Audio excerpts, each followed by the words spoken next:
अस्सलाम वालेकुम। कच्चे आम का सीज़न तो चल ही रहा है, क्यों ना इससे मज़ेदार सी एक डिश सिखाई जाए। इतने मज़ेदार ये मुरब्बा इंशाल्लाह बनेगा कि आप नाश्ते में चाहे ब्रेड के साथ खाएं या दोपहर के खाने के साथ, ये आपको बहुत मज़े का लगेगा। तो वक्त ज़ाया किए बगैर हम जल्दी से स्टार्ट करेंगे। इसी तरह की मज़ेदार और रेसिपीज़ देखने के लिए आपने मेरे चैनल का विज़िट भी ज़रूर करना है। बिस्मिल्लाहिर्रहमानिर्रहीम। इसके लिए मैंने 1 kg कच्चे आम ले लिए थे। सबसे पहले इसका आपने छिलका उतार लेना है। छिलका इसका रिमूव करने के बाद इस तरह से, चाहे आप पीलर की मदद से कर लें या छुरी की मदद से, बस आपने इसका छिलका रिमूव कर लेना है। बहुत हेल्पफुल और हेल्दी रेसिपी है, ये आपने ज़रूर ट्राई करनी है, बहुत मज़ेदार बनती है। छिलका उतार लेने के बाद आपने इसको लंबाई के रुख इसके पीसेस कर लेने हैं और दरमियान से इसकी गुठली को रिमूव कर देना है।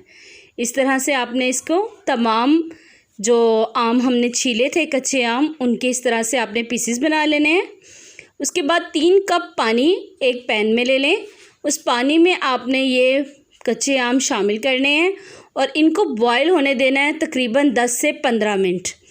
आपने आंच को स्लो ही रखना है ताकि ये ना हो कि पानी खुश्क हो जाए और आम अभी गले भी ना।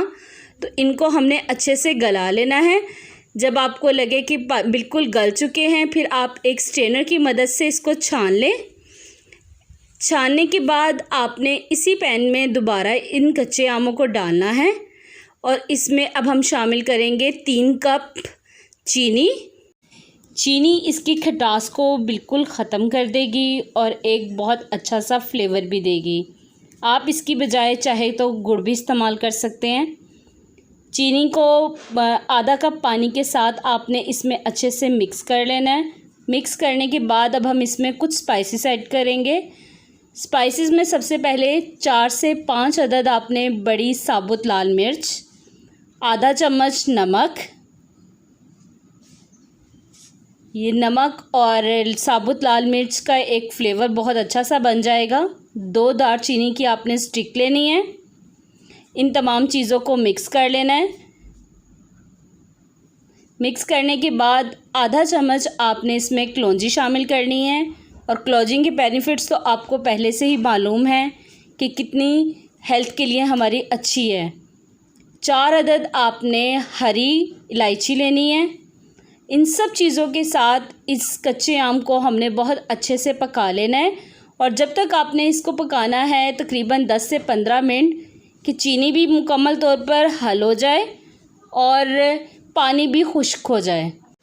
15 मिनट तकरीबन बनाने के बाद ये माशाल्लाह बिल्कुल रेडी हो गए हैं। इंशाल्लाह नेक्स्ट रेसिपी में फिर मुलाकात होगी। अल्लाह हाफिज़।